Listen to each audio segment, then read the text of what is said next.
Les youtubeurs africains qui parlent français ne sont pas solidaires. En tout cas, ça ne vient pas de moi, mais ça vient plutôt de Wodemaya. Vous ne savez pas qui est Wodemaya? Comment est-ce que vous ne savez pas en 2021 qui est Wodemaya? C'est le plus grand youtubeur africain. C'est quelqu'un qui a décidé il y a quelques années de prendre sa caméra et de voyager à travers l'Afrique pour montrer une autre image de l'Afrique, une image qu'on n'a pas l'habitude de voir sur les grandes chaînes occidentales comme CNN, France 24 et tout. Et donc, il a décidé de raconter une autre histoire de l'Afrique par les Africains. Donc, c'est quelqu'un qui a quasiment 1 million d'abonnés aujourd'hui sur YouTube. Pour moi, c'est le plus grand, c'est le plus sympa, c'est celui vraiment qu'il faut suivre aujourd'hui. Et donc, je l'ai rencontré quand j'étais au Ghana récemment. On a fait une interview ensemble et pendant cette interview, regardez ce qu'il disait. I think you guys should change your ways. Personally, you should change your ways. Like what? Personally, I've reached out to so many Francophone YouTubers. Can you say it again? I've reached out myself to Francophone YouTubers and they've not responded to today. See, a big shout out to It's Crazy Sally. I've sent her so many messages because I didn't know her. People just sent me her videos. I'm like, oh, see, I don't even understand what she's saying, right? But I feel like with someone like that, with the kind of influence that she has, we can bridge the gap. Her audience got to know about Anglophone. Yeah. My Anglophone audience got to know about Francophone. I've reached out so many times. No response. Wow. Donc, comme vous l'avez entendu, selon lui, les Africains qui parlent français doivent beaucoup plus s'unir et doivent beaucoup plus collaborer ensemble. D'ailleurs, il envoie un message spécial à It's Crazy Sally. So, Sally, si tu entends ce message, eh bien, Wodemaya veut te contacter pour faire une collaboration avec toi. Donc, si vous connaissez Sally, envoyez-lui la vidéo, transférez la vidéo jusqu'à ce que ça arrive à elle pour que finalement, il puisse être possible pour les deux de se rencontrer. Bon, donc, est-ce que vous êtes d'accord avec ce qu'il dit? Je pose la caméra là parce que ça commence à devenir lourd. Donc, ce qu'il raconte est simple. Il dit que les youtubeurs francophones ne parlent pas ou ne collaborent pas assez ensemble. Il a essayé de contacter plusieurs qui n'ont pas répondu à leur message. Qu'est-ce que vous en pensez? Vous êtes d'accord avec lui?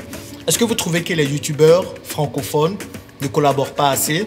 Quel est votre avis sur la question? N'hésitez pas à le mettre dans les commentaires. Moi, je donnerai mon avis là, dans cette vidéo. Avis simple, peut-être tranché, qui vient de mon cas. Je prendrai mon cas tout simplement pour vous expliquer les choses, mais je ne veux pas en faire une généralité. D'ailleurs, s'il y a des youtubeurs francophones que vous voulez voir sur cette chaîne, dites-le aussi dans les commentaires. Ce que je vais faire, s'il y a un nom qui revient vraiment assez, je vais envoyer un mail en direct à cette personne, à ce youtubeur, peu importe lequel, que ce soit dans la mode, dans l'humour, dans l'investissement, tout ce que vous voulez. Dites-moi la personne avec qui vous voulez que je fasse une collaboration. Et moi, je vais apporter cette personne ici. On va faire une collaboration ensemble, apporter, voilà, entre griffes. Hein. Et donc, on va faire une collaboration pour votre plaisir. Donc, dites-moi dans les commentaires qui est-ce que vous voulez voir sur la chaîne, avec qui vous voulez qu'on fasse une collaboration. Donc, j'enverrai un mail en direct à cette personne et on verra vraiment si ce que Wodemaya disait est vrai. Je vous donnerai mon avis, ok?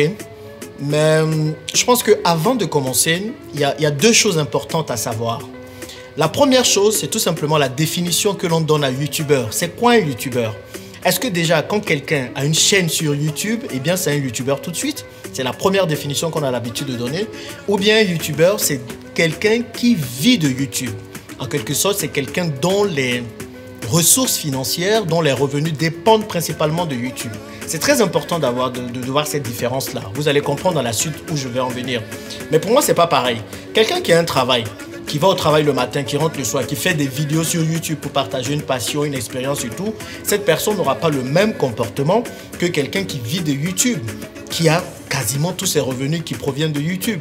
Moi, aujourd'hui, YouTube ne représente pas vraiment plus de 5% de mes revenus. Et quand je parle de revenus, c'est tout ce qui entoure YouTube. Hein. Aujourd'hui, si vous vendez des formations, que vous utilisez YouTube comme vitrine, eh bien, ça fait partie des revenus que YouTube vous génère parce qu'aujourd'hui, YouTube est votre vitrine. Donc moi, ça représente 5% de tout ce que je gagne grâce à YouTube. Donc pour moi, je ne me considère pas encore vraiment comme un YouTuber, franchement.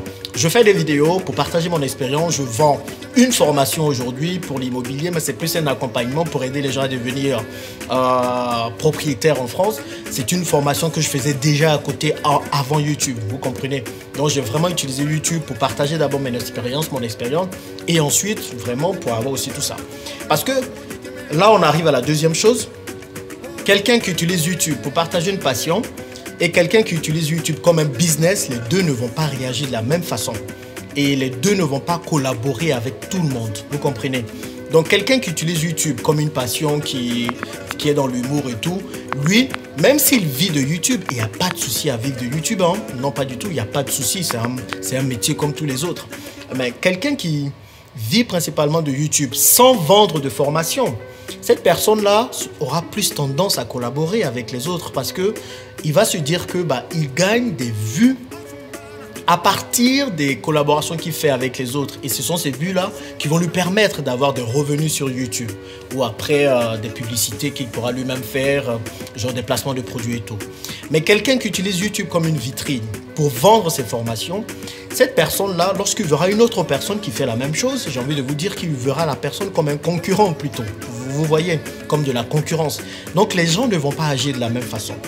Et aujourd'hui, dans le monde anglophone, en tout cas africain, c'est le premier, hein, c'est le premier cas. Les gens voyagent, ils font des vidéos de lifestyle, ils font des vidéos où ils parlent, où ils racontent leur vie. Je ne sais pas s'il y en a beaucoup qui font des vidéos, ils vendent des formations, qui ont des chaînes YouTube où ils vendent des formations. En tout cas, je n'en connais pas assez. Et je me rends compte que plus on fait ça, plus les gens ont de la facilité à collaborer. Maintenant, quand on rentre dans le monde francophone, surtout quand on parle d'investissement, pour la plupart, c'est un business d'abord. Donc, tu ne vas pas demander à quelqu'un qui voit une chaîne YouTube comme un business de faire des collaborations à non point finir. Quelqu'un qui voit YouTube comme un business, c'est comme si vous avez votre magasin de chaussures, que vous appelez comme vous voulez, Silla Chaussures, et vous avez en face quelqu'un qui vend aussi des chaussures, qu'il appelle Conan Chaussures, et vous dites à Conan Chaussures, viens, on va faire une collaboration, et moi je vais faire la publicité de tes chaussures sur moi, et toi tu vas faire la publicité de mes chaussures chez toi. Vous voyez, un businessman, il ne va pas voir ça de cet œil, il va se dire, attends, nous sommes concurrents, chacun fait sa pub, et puis après on met ensemble. En réalité, dans le monde physique, je pense que ok, il n'y a pas de souci, ici c'est comme ça les gens voient. Mais on perd beaucoup parce que la collaboration apporte beaucoup plus. Je pense qu'il faut qu'on arrive à collaborer davantage. Parce que sur YouTube et surtout sur Internet, les internautes sont déjà exposés à tout. Par exemple, vous regardez mes vidéos.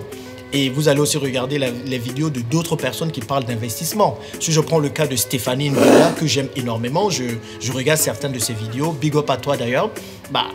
Je suis différent de Stéphanie. Donc Stéphanie fera des vidéos que vous allez aimer et des vidéos peut-être que vous allez moins aimer. Et vous allez aussi regarder des vidéos que vous allez aimer de ma part et des vidéos que vous allez moins aimer. Donc ce n'est pas tant que ça de la concurrence. C'est juste vous choisissez en fonction de votre humeur, en fonction de votre journée, en fonction de ce que vous avez envie de regarder, les vidéos que vous regardez ou la chaîne que vous regardez. Maintenant, derrière, si vous devez acheter des formations, peut-être que vous allez acheter des formations de l'un ou de l'autre.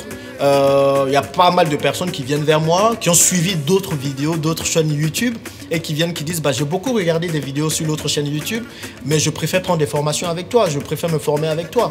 Donc, en réalité, pour moi, la concurrence ne doit pas exister, vous voyez. Maintenant, vous allez vous poser la question, pourquoi est-ce que je ne fais pas beaucoup de collaborations sur ma chaîne? Bon, principalement, je ne me considère pas beaucoup comme youtubeur. Aujourd'hui, YouTube, c'est une activité parmi tant d'autres. Mon argent, je le fais ailleurs. Donc, YouTube, c'est vraiment venu dans les derniers jours. Et donc, c'est très peu de temps que j'attribue à ça.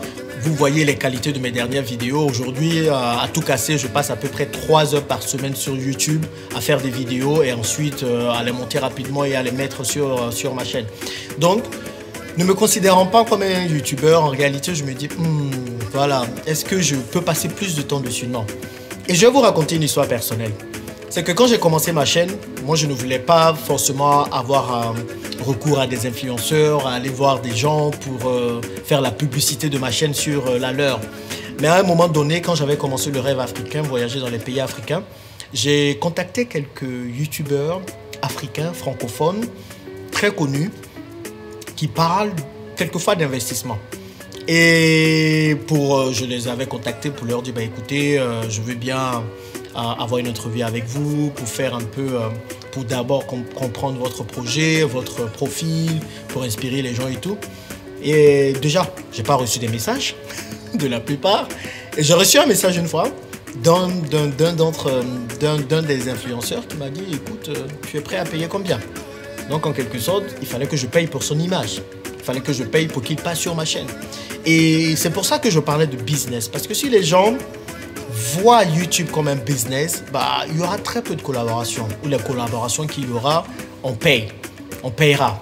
Moi, aujourd'hui, j'ai pris le parti jusqu'à un certain niveau de ne pas payer pour YouTube.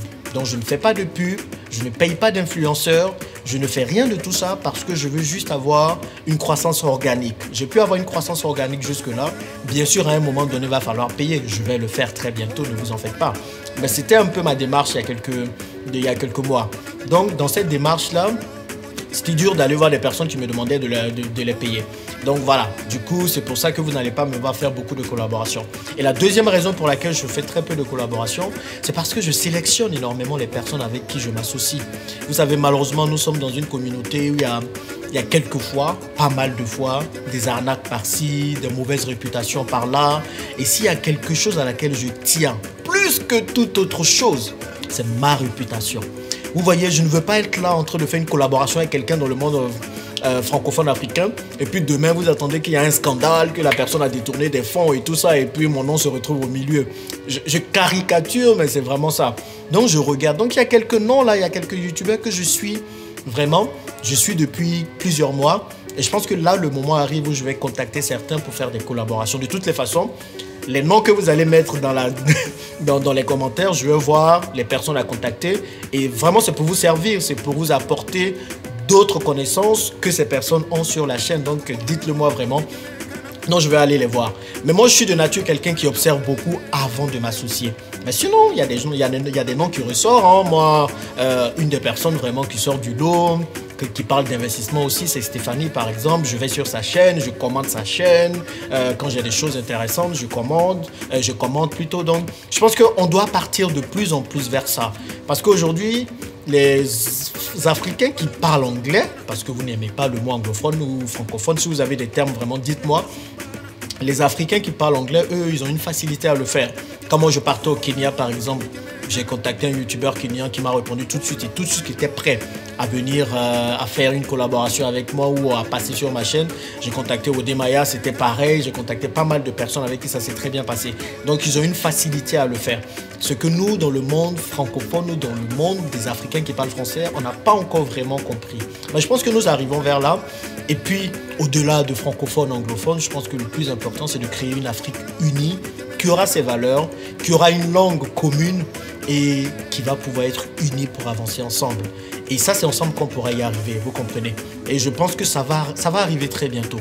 Mais aujourd'hui, c'est un peu ce que, selon moi, explique pourquoi les Africains qui parlent français ne collaborent pas assez. C'est quelques idées par-ci, par-là, peut-être un peu décousues, mais vous allez certainement me donner vos avis dans les commentaires.